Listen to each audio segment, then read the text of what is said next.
Well, peace, friends. I'm Pastor Tom Arthur from Sycamore Creek, and you've zoomed in to join us for a faith and mental health webinar.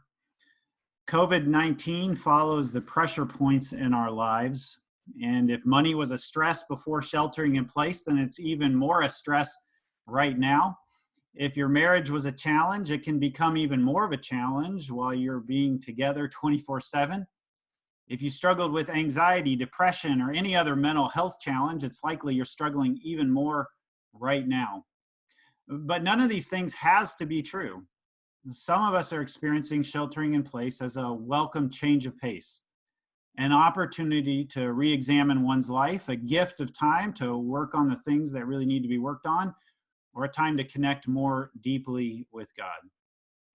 Tonight, we've gathered a panel of 3 mental health experts who also have some seminary training in faith and mental health.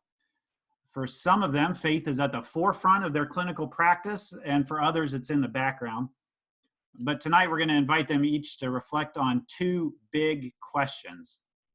What's the major mental health stress that each one of them is seeing in the people that they serve? And what are the resources or practices of faith that are helping people of faith with mental health? Following those answers to those 3 questions, we're going to have a discussion and Q&A with you. So send your questions in to the Q&A in Zoom or in the comments on Facebook. And Aaron Umstead, our moderator tonight, will be paying attention to those things. And we'll get to those answers those questions and answers in the second half of our time together tonight.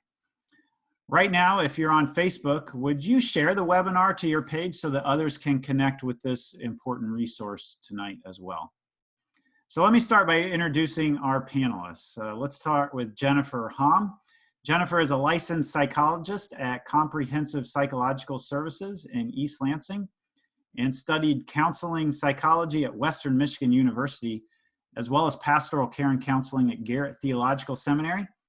Dr. Homme works with adolescents and adults on issues related to depression, anxiety, relationship and family difficulties, stress from life's transitions. There's a big one right now, right? Stress from life's transitions and trauma. And she attends Lansing Grace United Methodist Church, where her husband serves as the pastor. Thank you so much for being with us, Jennifer. Did I miss anything in that introduction? No, that was great. Thank you. I appreciate the opportunity to be a part of this and to engage. So thank you for the introduction and warm welcome. All right. So our second panelist tonight is Damaris Garcia.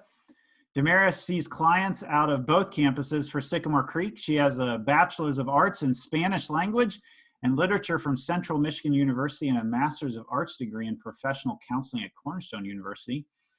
And just in case you caught that, she does speak Spanish fluently, so she can do counseling in Spanish as well as telecounseling.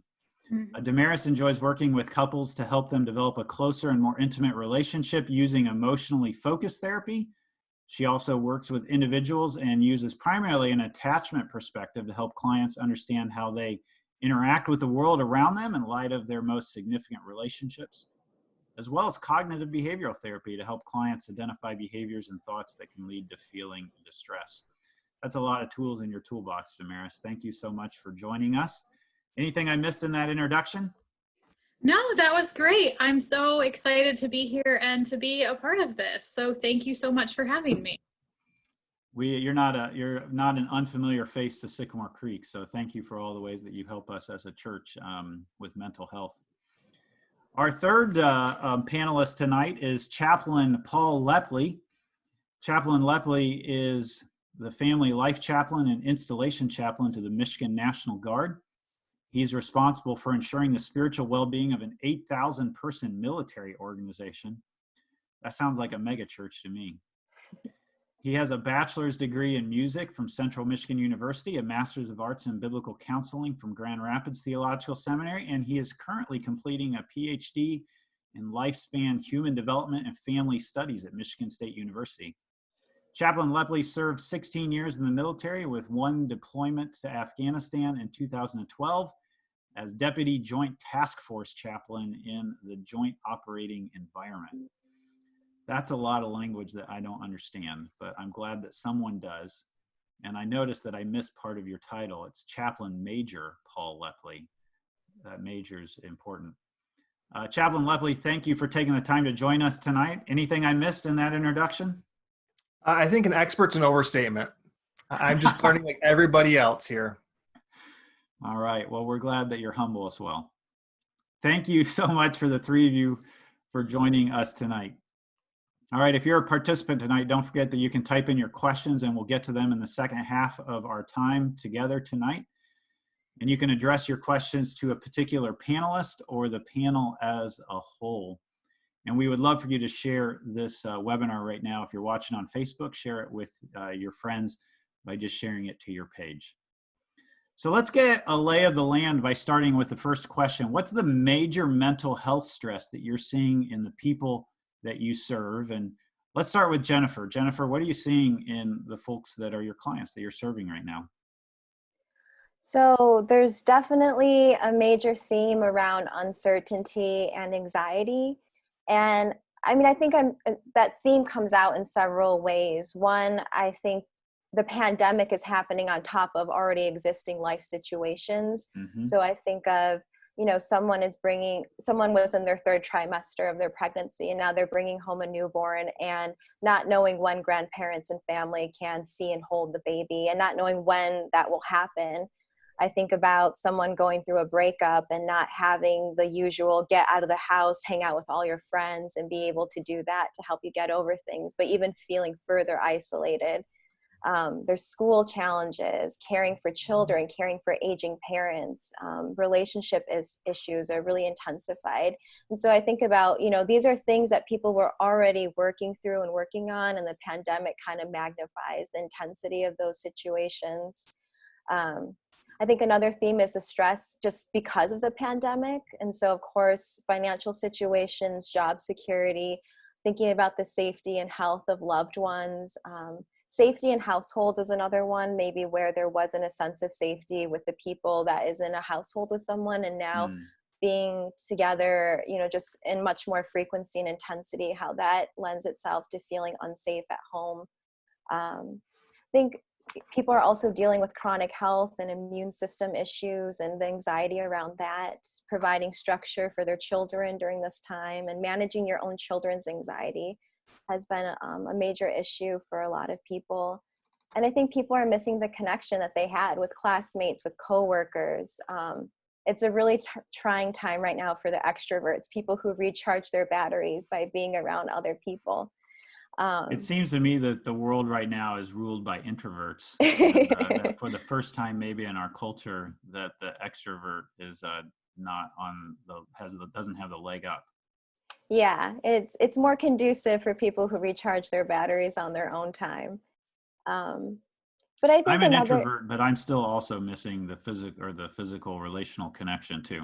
Yeah, I don't think we're meant to we're not meant to live on one end of the spectrum solely. And so not having that integration of how we're able to connect and interact is difficult. Another theme I'm seeing in the clients that I work with is just a sense of grief and loss. I think grief and loss of not only our sense of normalcy and routine, but also the trust that we could have in institutions and systems, not feeling like there's consistency in that a public health message or what we're getting told just kind of on a public health level. I think that's really challenging. That induces a lot of anxiety. Yeah.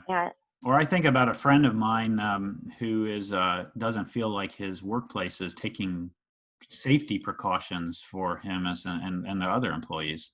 Yeah. And I think as, each stay-at-home order, we get closer to the ending period of it, and then it gets extended. We're all kind of having this anxiety of anticipation of what will that transition look like? How will we make those hard decisions of like, where do I value my safety, my own health, my need to respond to duty and to have to be available for, a greater good and being an essential worker. Those are all really hard demands. And I think it's so stressful to make some of those decisions at this point in time. I think also, we're losing a sense of unity. We don't feel maybe just this collective sense of we're unified in how we're responding to the situation. And I think that's been really stressful. Yeah. Your one of your comments made me think about that when I feel anxious, it's usually because there's a big decision that this whole thing has forced upon me that I'm feel the pressure of having to make that decision, especially as a pastor and a leader. Mm-hmm.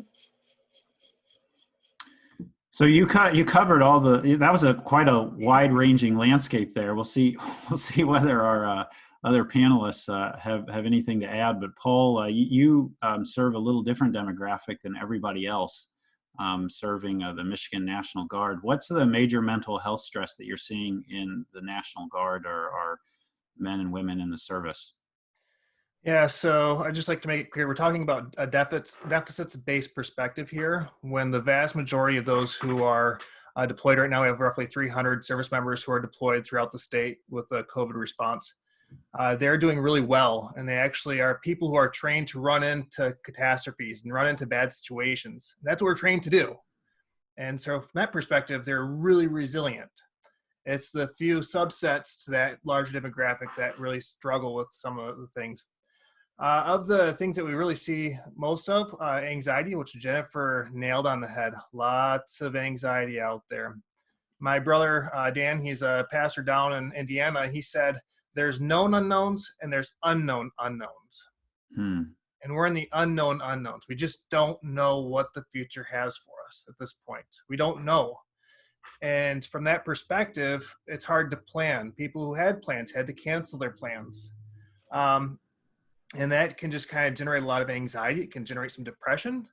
That can be really hard to deal with. The substance abuse issues, we're also seeing a rise in that just because people get bored. They want to have a beer, 10 or 12. It doesn't matter because they don't have to go to work sometimes. So substance abuse is on the rise in a lot of cases, and a lot of relationship issues too. It was probably 3 weeks ago, maybe 4 weeks ago now, that I looked at the call centers for domestic violence and what their rates were doing, and they were spiking, over a 50% increase in a lot of cases, and those resources really getting taxed. Yeah. I just again like to stress the fact that this is the exception, not the norm. If you want to think of it from a statistical perspective, I think is what we're seeing is we're seeing a broadening of the curve. So people have this area in which they function within, and we're seeing the left side of this curve, the deficit base, getting more and more deficit-ish, much more issues. We're also seeing people who are really resilient, really getting pushed further and further to the other side. And so this broadening of the curve seems to be happening in a lot of different aspects. But apart from that, Jennifer, man, you got a lot of them. Good job.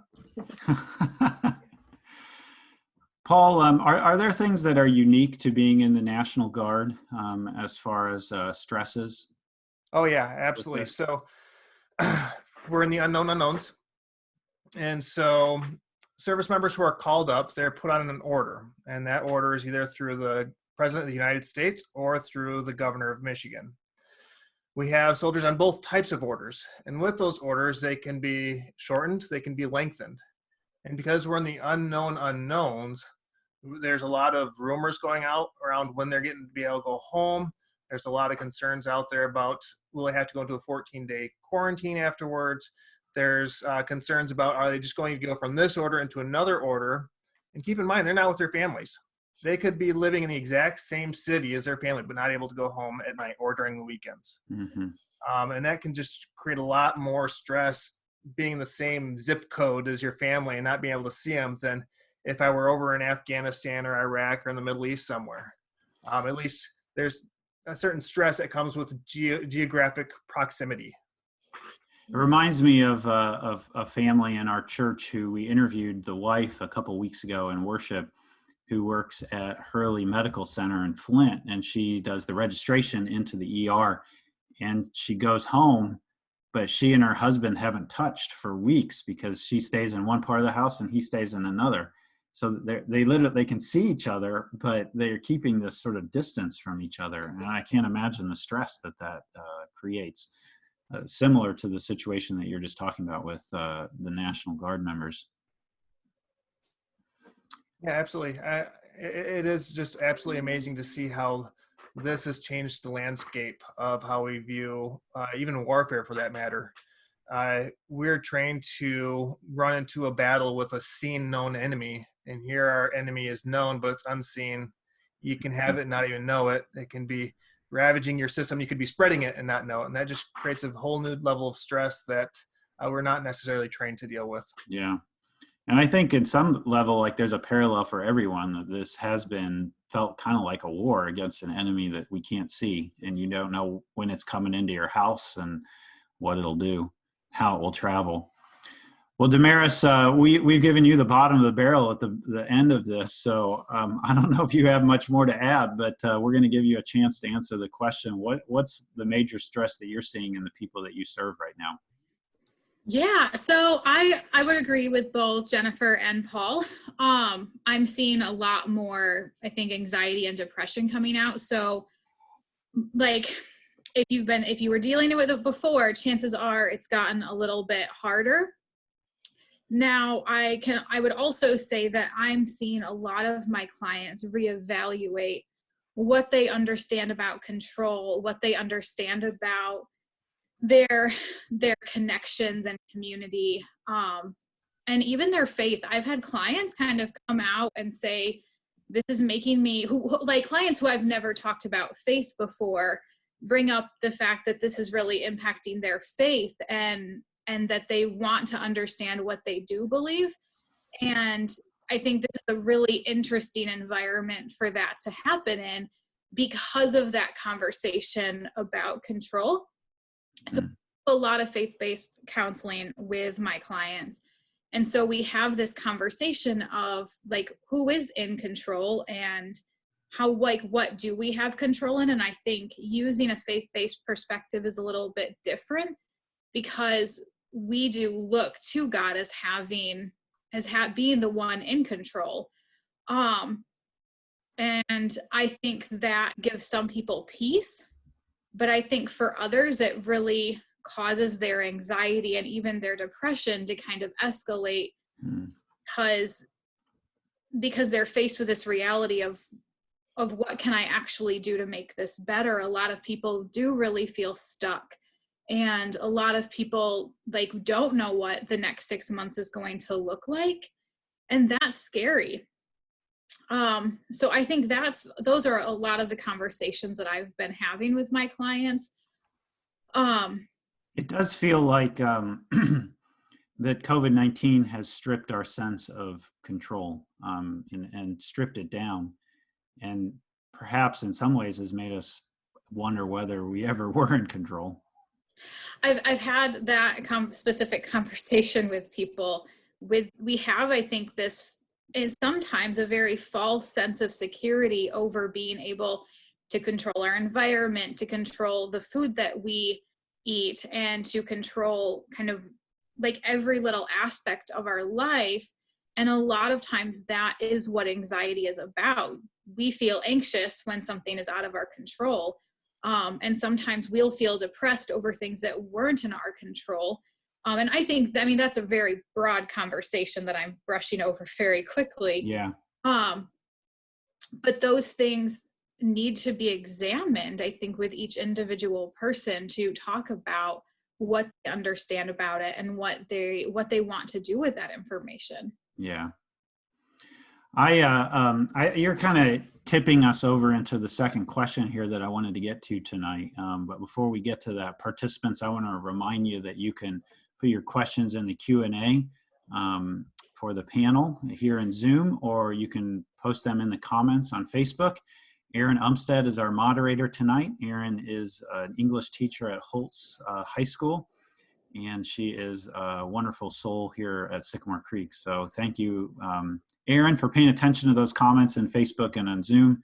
And she's going to bring them to us here in the second half of our webinar tonight. So let's turn our attention to faith right now, because Damaris has kind of tipped us into that. Faith is, I think, both a worldview or a system of belief and trust.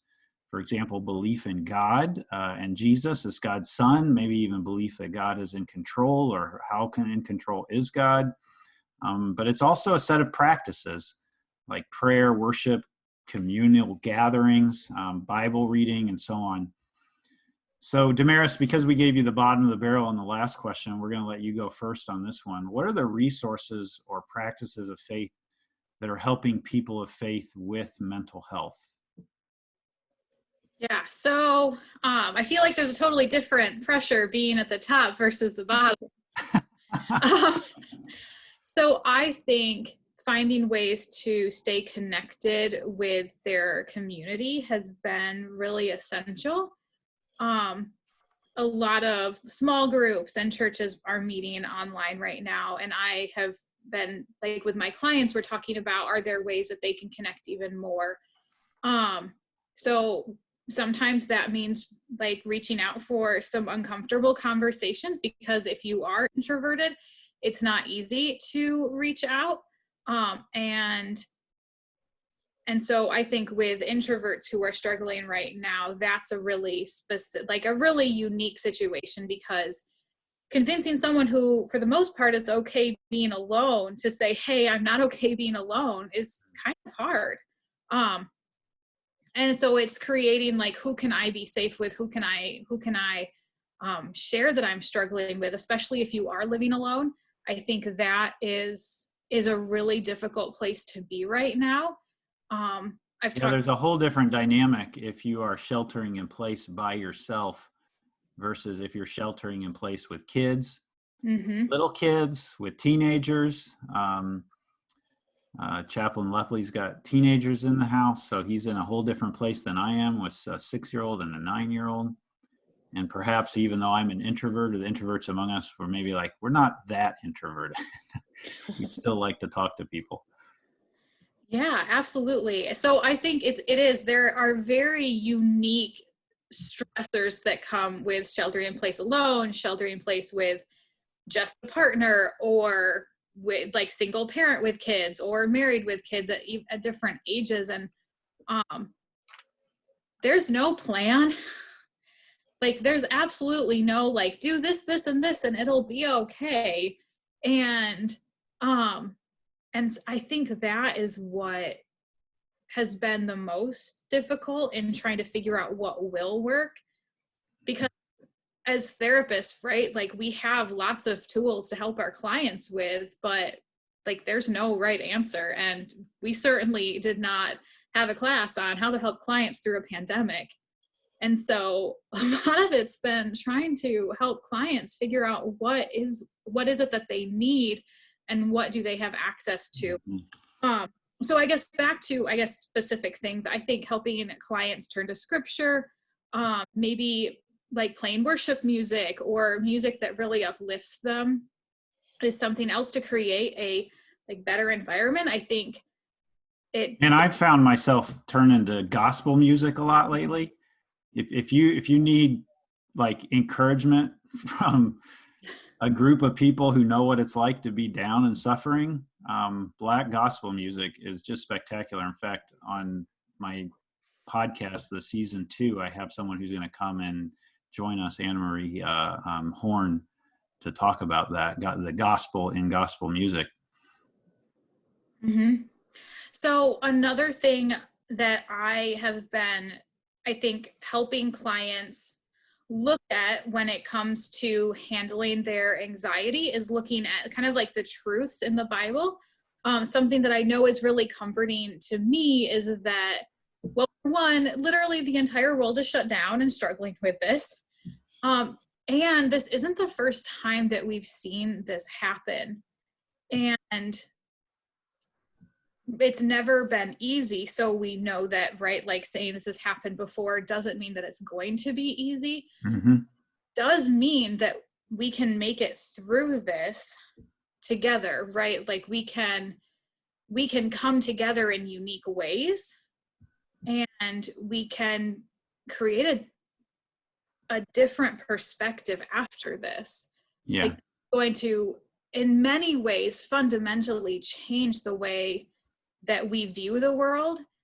And I think having those conversations with clients and giving them a space to talk about what they think that means, or to process that, is something that I've found very helpful. I'm going to turn to our panelist, Jennifer Homme. Jennifer, my understanding, and you can correct me if I'm wrong, but you don't practice as a faith-based counselor. You practice in a group of counselors, but as a person of faith, that's in your background. correct me if I'm wrong on that, but what are the resources or practices of faith that are helping? You're seeing people of faith with mental health, and maybe that's just even in your own church, or maybe your clients are bringing up faith issues with you. Well, yeah, so I do work in a group practice, and I don't work out of a predominant faith-based perspective, but I'm a firm believer that taking care of your mental health is a spiritual discipline. I think that when we pay attention to our mental well-being, we are, aligning with God and what God is calling us to be responsible and to take care of ourselves as well.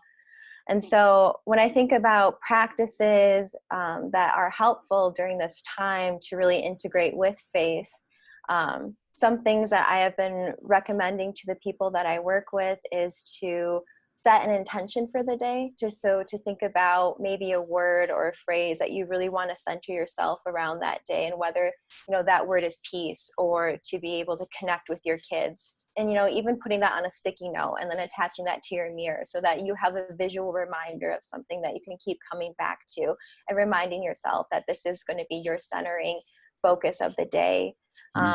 Another practice is, I think, just getting outside for, even if it's just a few minutes. If it's rainy and awful out, even just opening your front door and standing there so that you can take in what is outside that day, and just to feel that more interconnectedness with what's going on outside of ourselves. Did my wife tell you to say that?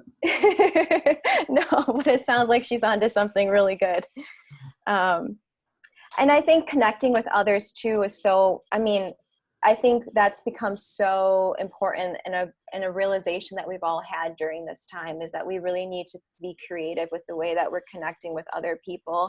And there's research that shows that, don't only settle for a text or an email, but push yourself into a phone call or a video call, because the areas in our brain that are activated when we're in person with someone are activated when we're hearing their voice or we're seeing them. So don't just settle for texting. Push yourself to, call and check in on someone and see how they're doing. Jennifer, one of the things that I've heard and read a little bit about is the challenge of calling it Zoom fatigue, and that maybe sometimes it's better to just pick up the phone and hear their voice without having to attend to the video. Could you speak to that a little bit, or do you have some thoughts on that? Yeah, it's something I am experiencing myself and doing teletherapy right now. You seeing people in person, there's so many appointments you can do in a day, and now kind of having everything online and doing it through virtual, there is a certain fatigue that really sets in. Like you can't do as much, I'm finding, as what you can do in person. And so I think to kind of give ourselves these breaks, but to still connect by calling, I think it just takes out one of the sensory inputs. You're not having to pay attention to the visual, and you can really just focus on what you're hearing and connecting with the person in that way. I think there's something very powerful about taking a step back in that way, but still being connected. Yeah. One of the tips that I've read is to turn off your self view, so you're not looking at yourself the whole time. Yeah. So we're not triggering that part of ourselves to keep monitoring what we're doing. Yeah. Like, is my hair look here? Okay. Yeah. Right. But and shaggy because I haven't had a haircut in a couple months. Some more resources that I really just kind of wanted to put out there, because I think they're important during this time. There's a resource where you can text the word restore, RESTORE, to 741-741, and that's available 24/7. It puts you in touch with someone who's trained to respond to a mental health crisis like anxiety, financial stress, suicidal thoughts, or domestic violence. So I think that's an important resource to have in your back pocket. Say that again. And Aaron, would you be sure to type that in the comments? Yeah, you text the word restore, RESTORE, to 741-741. 741-741. Text the word restore. Mm-hmm. Wow. And another great resource that's available during this time is the app Headspace, HEADSPACE, Headspace. They're providing their services for free right now, and they have lots of guided meditation. So similar to like being in prayer or doing even like Lectio Divina, if you want something that's like a guided meditation, you yourself don't have to really think about like how do I relax in these 5-10 minutes? You can listen to someone guide you into a relaxation and calming space. Headspace is a great app for that. And they also have content to help with sleep difficulties, or even content for children, addressing anxiety and stress for children. Yeah. So I'd really highly recommend downloading that. And again, it's free during this time. I found breathing meditation exercises very helpful in managing my own anxiety over the years. And it hit me when we first started this, of seeing myself get anxious and my kids get anxious and not having any time to manage that. And I just decided, that's going to be part of the school day, is Daddy's breathing meditation exercises. So I just looked up on YouTube, typed in breathing meditation for kids, and found a whole bunch of like anywhere from 2-minute to 5-minute videos that then we just do as part of the schoolwork throughout the day. And that's great. It helps me and it helps them. So I'd highly encourage that as well. So that can be both a form of prayer and just sort of basic physical, mental well-being. Well, hey, Paul, we've left you to bring up the back end here. What are some of the resources or practices of faith that are helping people of faith with mental health that you're seeing? Yeah, so I'm batting cleanup. I don't know if I should thank you or think that you have a lot of faith in my answer here. So a lot of great things have already been said. I think one thing that would be remiss if I didn't say is there's a lot of really good stuff in this book here that we can go to and get hope from. The entire scriptures talk about trial. I look at Israel's, and their whole history is just so much trial throughout it. And Paul's writings talking about the trials that Christians will face. Are there some places in particular that you would point people towards? There's lots. So Philippians 4:16 says, "Don't worry about anything, but in everything through prayer and thanksgiving, make your petitions made known to God." Mm-hmm. It's one that comes to mind. 2 Corinthians 12:9, "My grace is sufficient for you, for power is perfected in weakness." Is another good one. A lot of stories about running the good race. That's kind of like a theme that I keep in mind throughout this whole thing, is that our story as Christians and as followers of Christ, it's about this continual renewal of the spirit and taking off the old self and putting on the new self. And there's just a lot of parallels that we're facing now with where we're seeing ourselves put in the situation where we're socially isolated. And I'm an introvert too, but I'm starting to get sick of being alone, just like you. Yeah, I'd like to go have a beer with you, Paul, when this whole thing's done. Okay, absolutely. We can do that. But through a great trial, there is a potential for great triumph. And that our Christian faith helps encourage us, helps to empower us to face trials. It's like an endurance runner or somebody who does anything that's really, really hard. They find out more about who they are deep down inside. And so some of us who may have been very even-keeled might have found that there's that little bit of anger or something that creeps up periodically. And a lot of that just comes through, we can see that through scripture and how to head that off. Also practices I've seen from a lot of the soldiers is prayer, just being more intentional about prayer. 1 Thessalonians chapter 5, pray without ceasing. What does prayer look like? I mean, like really on a really practical level when you say that? That's a good question. So you didn't prime me for that one. So give me 2 seconds to consider that. And I watch the other panelists laugh. I didn't think I was throwing you a curveball about prayer. No, it's just I like to have time to process information. You're an introvert. So prayer it really seems to be like a lifestyle. If you pray without ceasing, prayer it's more than just words. It's an act. It's who we are. It's who we become as we continually to refine ourselves and refine our faith. I'm trying to remember the scripture verse exactly, but through, I think it's Corinthians or Galatians, where Paul tells the people to continually to be perfected and refined and to really watch out for themselves. So that way, if they're challenged by anybody, the challenge has no means to stand. And here we're all being challenged through this trial, and people can see parts of us that may have been hidden before. And so just make sure that we do our best and really rely on God for that power and that strength to persevere. Jenny or Jennifer was mentioning some apps. One that has been really helpful to me over the years for praying is called Pray As You Go.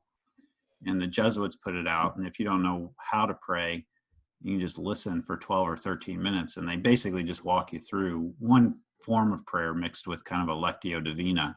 It's really helpful if you are a beginner and don't know what you're doing, or even if you're like me. I've been a Christian for years, and I still find it helpful to have somebody guide me through 12 or 13 minutes each day.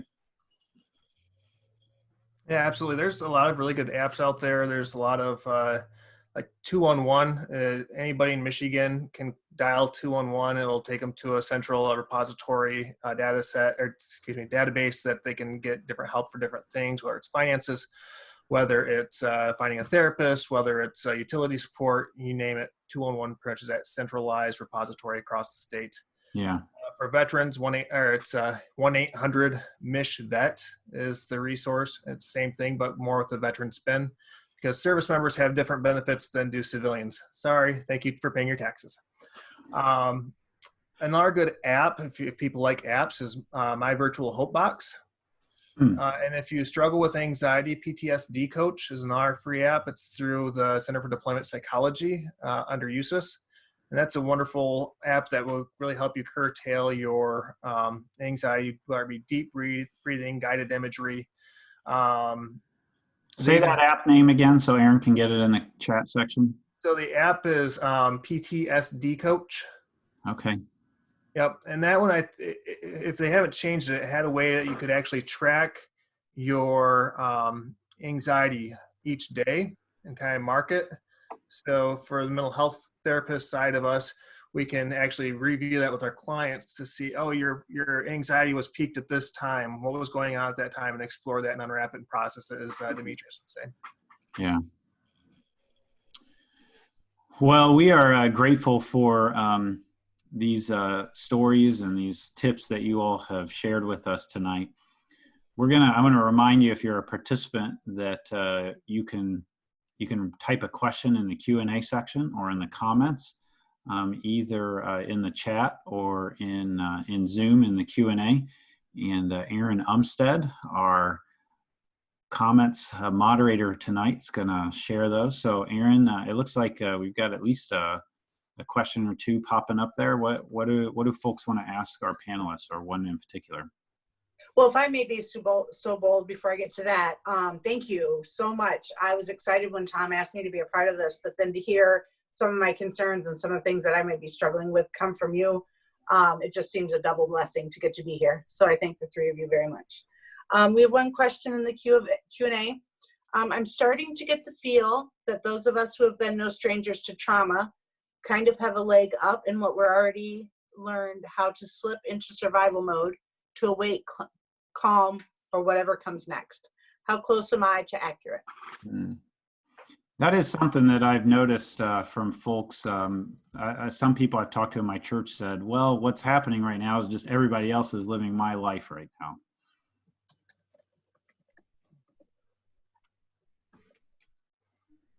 This is that moment when you ask a panel, but you don't name a specific person to answer.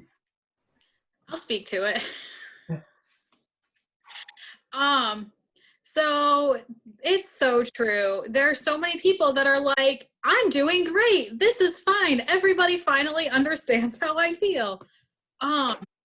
Or they're like, yeah, life prior to this was really terrible, and this is actually kind of a vacation. So there really is truth to that, in that when you've experienced a lot of trauma and your body is at constantly like looking for that threat, that you actually feel more connected with everybody right now. You feel like you were prepared for this, and you're like, this will be fine. Like, I know what to do. So that's my 2 cents. No, I totally agree. So another thing that's important to remember is that trauma can accumulate over time. There's a new concept that's coming up now. It's called polytraumatization. And you have people, according to the Diagnostics and Statistics 5 manual, there are certain criteria that have to be met to be diagnosed with PTSD. Now, a lot of those are specific to a situation, a car accident, for example, or a really bad abuse or an injury of some sort. Because what we're finding out now with the data is that a lot of little traumas along the lifespan can actually get you so you start to qualify for polytrauma and PTSD. However, currently within the science of psychology, we haven't quite got there yet to be able to truly identify what that looks like. It's still a burgeoning science and a way to explore.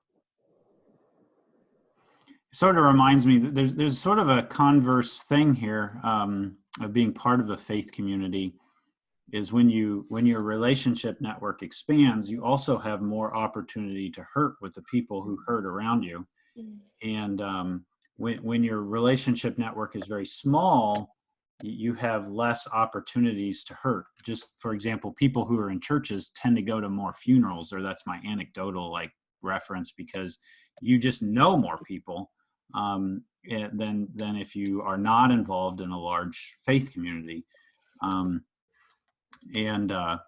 that then gives, I guess, the chance to navigate through some of those things of grief on a regular basis as a person in a faith community.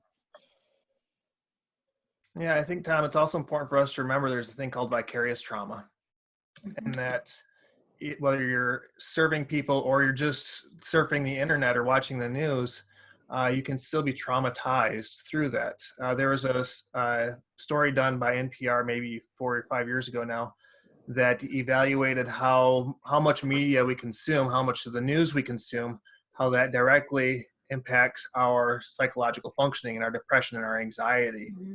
And so as we go through this time, it's really important to make sure we filter everything, not just through a deficit base, but also think about the good that's coming out of it. Maybe 2 weeks ago, I did a video with a chaplain friend of mine about general revelation, and how sometimes we just need to stop and smell the roses and look at the beauty that's still around us despite the fear that we have. Yeah. Hey, Aaron, I think there's another question that came in. You want to pitch that for panelists? Yeah. Actually, I've got a couple on Facebook and one that came through. Okay. All right. So this one's specifically for Paul. Are there lessons from similarities to deployment that might be helpful for the general public to know? Lots of them. So where to start? Probably the first thing is we'll start with the kids. As goes the parent, so goes the child. Hogue et al. 2012, I believe, is when he wrote that. And that looks at how the parent's well-being will impact the well-being of the children. There's also, I think, in that same study, it hasn't been replicated, is how different gendered kids will internalize or externalize symptomology differently. Another good thing that I usually talk about when I teach is don't do a COVID chain where you take off a link, because I've heard so many times with families with deployed soldiers or service members that the parent had to figure out how to add links to the chain because the deployment got lengthened. I would instead encourage the family to maybe do a big jar of jelly beans and make it, you add a jelly bean a day, and when we get to go outside or get to have life as the new normal, then we can have all the jelly beans. Yay. And that way you're not trying to figure out how to add links to the chain, if you will. All right, let me unpack that. I want to make sure I just heard what you said, because I think that is a really unique practice. You're saying that there has been this sort of practice at times when someone say they're deployed for 3 months, so you make a chain link for those, 90 days, let's say, and you would take off one link each day. But then if the deployment lengthens, you've broken expectations there, and now you're having a hard time. Versus if you fill a jar with jelly beans for each day of the deployment, now, it's like looking at the glass half full or half empty at that point. Yeah, absolutely. I think it's important to remember to manage our expectations too. Yeah. We don't, again, we're in the unknown unknowns. For service members getting ready to come home and family members who are waiting to have their service members come home, They need to communicate. If you're separated from your loved ones, make sure you communicate to talk about what those expectations are once the restrictions are lifted. A failure to communicate is a plan to failure. Yeah. And service members might want to come home. I had one service member, I'm going to get a little bit PG-13 here. He said he's just going to lock himself in his room with his wife for 2 weeks straight, and they're going to make up for lost time. And my response to that was, well, did you tell this to your wife? Because I think she'd probably want to know this beforehand. And if you don't communicate what your plans are post COVID-19, then you're setting yourself up for failure and some letdown as well. So Aaron, it sounds like there were several other questions. You want to pitch those? Yep, let's see here. Okay. What is the relationship between trauma and grief? Ooh, great question. Yeah. How about Jennifer? I don't think we've heard from you in a little bit. Would you like to take a swing at that one? Yeah. So kind of also coming off of that first question and maybe intertwining these, the way that the body responds to trauma is to really keep itself safe. So a lot of the symptoms that we attribute to being negative effects of trauma, we can reframe it and we can think about, this is my body trying to keep me safe. That's why I'm being very hyper vigilant to different sounds, to different things going on. That's why I keep having these thoughts, because your body at the end of the day is trying to keep you safe. And I think when we're going through grief, we are also going through stages and we're going through different processes and we're trying to make sense of things. And so I think there's an opportunity between living through trauma, living through grief for meaning making. And I think it's about revisiting your story, revisiting your thoughts and your feelings. And I think similar to that message that Paul is really giving, to not look at it from a deficit base, but to really think about, how can I look at the strength and the resiliency and all of the positive growth that has happened through what I've gone through? We don't necessarily have to attribute, there isn't necessarily a reason why something happened, but you can make a reason and meaning out of something that happened. I think that can apply to both trauma and to grief. Jennifer, one of the things that I've heard talked about when it comes to sort of suffering and so on is trying to find some sort of framework with which to understand it bigger than just the situation that's happening. And I found in my own life, in 2018, my wife was diagnosed with breast cancer and I lost 2 parents. And I happened to be on sabbatical, which meant that I was out of all of my rhythms, including preaching.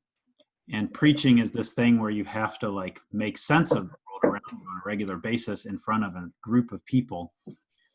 And not having that opportunity to regularly make sense of my life through preaching was really kind of undercut my ability to maintain my well-being in the midst of all this other trauma.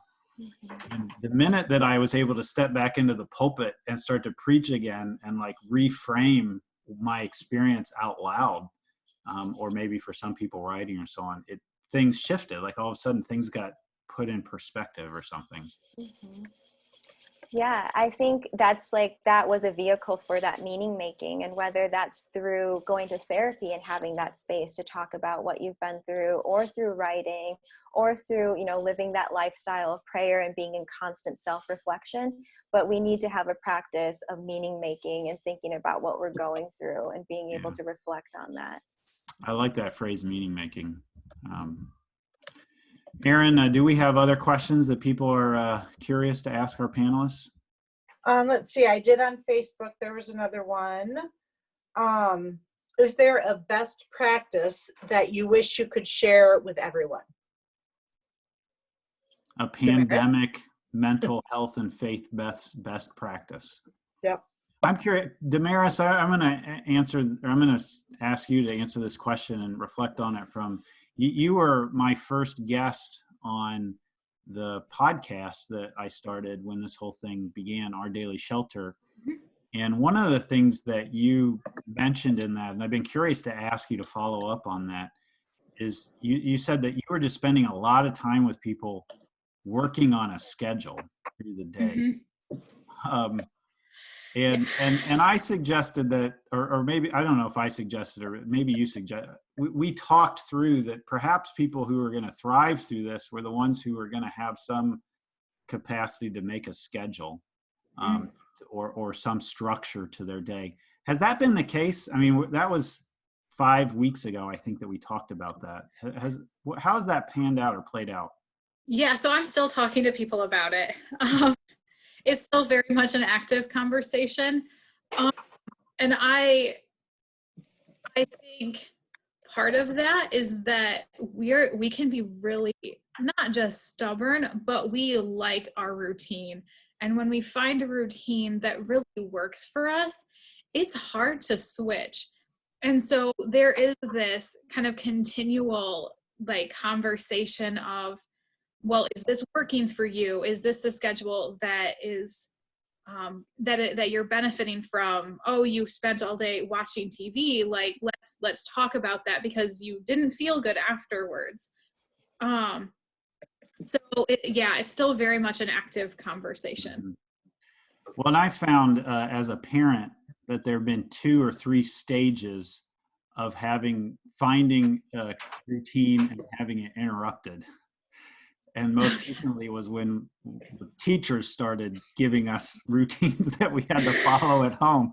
All of a sudden, we were parapros every single day for our classrooms.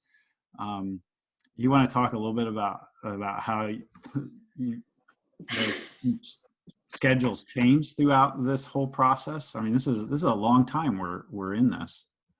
Yeah, so something that I find myself saying a lot is, blessed are the flexible, for they will never be bent out of shape. It's not an actual beatitude, but it's really helpful to remember that when you have to change, it's okay that it sucks and it's uncomfortable. And when every week or every day you have to try to figure out a new normal, maybe you just embrace the suck and say, today's schedule, we're throwing it to the birds and we're just going to do what makes it possible for all of us to get through. And if that means having breakfast for dinner, that's fine. Like, you made it through another day in this really strange world that we're living in. Yeah. Answers your question. Yeah. Aaron, I think there's one more question, at least in the Zoom Q&A, that I think is a great question. You want to pitch that to our panelists as our last question? I do. Right now I'm typing in "embrace the suck" because that's beautiful. Sorry. The English teacher gives her stamp of approval for that. I appreciate that. Well, guess who's had a sucky day or two on pandemic. So here we go. All right. This one's good. It was mentioned that for some people, they are coming out of trauma. Oh, that are coming out of trauma. This is almost a vacation. That is me. But it looks like I will be going back soon. What do I do to prepare to jump back into an emotional blender? Ooh, good word choice.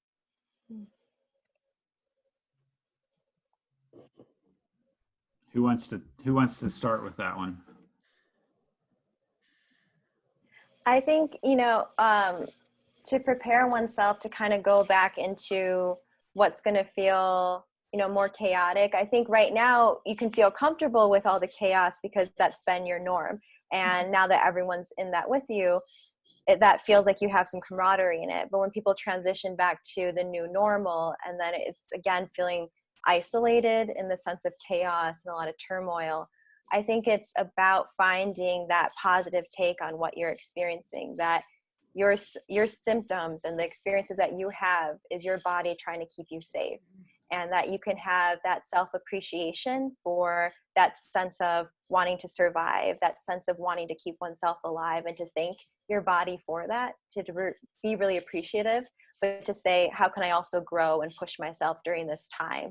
And so I really think it comes down to self-care. Self-care can be a nice bubble bath or reading a book or taking a nice long walk, but can also be thinking about what discipline that you need, what routine that you need to get into, earlier bedtime. It's also about taking that responsible take on how to care for yourself as well. So I would really be thinking about checking in with oneself about what self-care is needed today and what self-care is needed tomorrow and going forward. Jennifer, it strikes me that there's kind of the flip side of this coin, and that is the person who is not generally wrestling with trauma and has wrestled with trauma and through this, and is going to, things are going to open back up. We're going to start going back outside. I mean, it may be in phases. We don't really know or understand yet, but for the person who is on the flip side of that coin, do you have any tips for them? Yeah, I mean, I would say, I think we all can benefit from that self check-in, like you really need to be in conversation with yourself. And I think that's an extension of prayer, right? Like we're in conversation with God and we're also checking in with ourselves, because that's God's heart as well, to be in touch with our own hearts. And so I think thinking about what it is that I need today, what it is that I need to do for myself so that I can better care for the people around me and my family. I think through self check-ins in such an uncertain time, that allows us to really be in touch with what we're needing on that day-to-day basis. Yeah.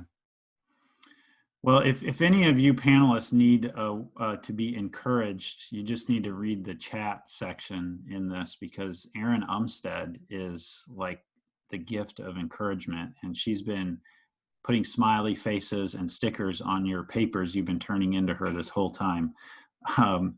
And I know that's something she's well known for. Even though she is a high school teacher, she still puts stickers on her kids' papers. So thank you, Erin, for bringing light to the chat section. And friends, would you join me in thanking God for Paul and Damaris and Jennifer, and just share some love in the chat section or in the comments on Facebook. And they've taken their time tonight to share with us. And if you know somebody who could use this webinar, you'll find it on our Sycamore Creek Church's Facebook page, and you can share it with them, or you can just share it right now on your timeline, and maybe tag some people for others, so that maybe this is an opportunity for them to connect with God in a unique way through reflecting on mental health and faith. At Sycamore Creek, we've been busy building environments where you can connect with God and others, and we would love to connect with you right now by having you fill out our digital connection card at sycamorecreekchurch.org/connect. You can submit prayer requests to a team of people who will be praying for you, and you'll get on our email list to stay up to date about all the opportunities to connect with God and others through Sycamore Creek. You can also just email prayer requests directly to prayers@sycamorecreekchurch.org 24/7. And that's a way that you know that you're not alone in this, that there are people who are praying for you. 2 opportunities coming up that you don't want to miss include the #ChurchDifferent webinars on Thursdays at 1 p.m. Learn from experts around the country who are on the front edge of adapting to our new world about how to be and do church different. I know, Erin, you're going to want to mark that down, right? Because that's not correct grammar, church different, but I'm working on extending God's grace to those who make horrible mistakes like that. Okay. All right. Thank you. Next week, we kick off season 2 of Our Daily Shelter. It's a midweek live interactive video podcast where we learn from an expert on one area of living amidst COVID-19 to help you not just shelter in place, but to shelter in God's grace. Season 2 kicks off next Tuesday at 3 p.m. with Pastor Mark Opperly talking about digesting the science of COVID-19. Before Mark was a pastor, he was a breast cancer researcher at MSU. And his episode in our first season is the most watched episode about digesting science. So he's going to come back and help us digest some more science to kick it off. Wednesday, we'll have Mayor Andy Shore on the show, giving us the lowdown on Lansing. And Thursday, Luis Torres, the founding pastor of The Mix, a multicultural church in Lansing, is going to help us explore the question, is God still good? This is the 3rd time I've had a pastor, a friend of mine, on. In fact, Jennifer's husband, Paul Homme, was on to reflect on that question as well with us. So you can go to our first season and look that up. Thank you so much for connecting with us and with God tonight. Don't forget to fill out that connection card, and we will connect with you soon. I'd like to end tonight with one of my favorite prayers from the Book of Common Prayer that I think is even more relevant right now. So would you join me in prayer? This is another day, O Lord. I know not what it will bring forth, but make me ready, Lord, for whatever it may be. If I am to stand up, help me to stand bravely. If I am to sit still, help me to sit quietly. If I am to lie low, help me to do it patiently. And if I am to do nothing, let me do it gallantly. Make these words more than words and give me the Spirit of Jesus. And all who agreed said, Amen. Amen. Amen.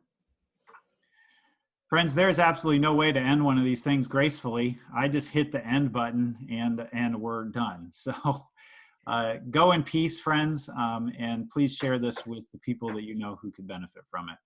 We will see you soon.